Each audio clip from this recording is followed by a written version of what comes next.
Бір күні Мұса Тәңірі тағалаға: «Уа жаратқан, маған пайғамбарлық берерде қай ісімді көбірек ұнаттың?» деп сұрапты.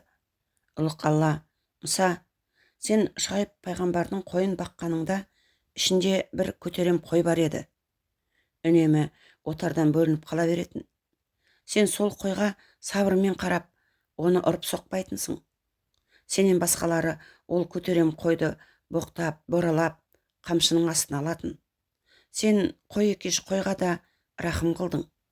Егер сол қойды тепкеніңде, сені пайғамбарлықтан да, патшалықтан да, құт берекеден де мақұрым қалдырар едім» депті. Содан бастап Мұса өз қауымын малды теппеуге шақырады.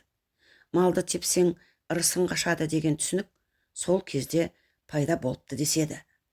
Қазақ арасындағы малды теппеу, басқа ұрмау, боқтап бораламау ырымдары осы дәстүрдің желісінде шығыпты.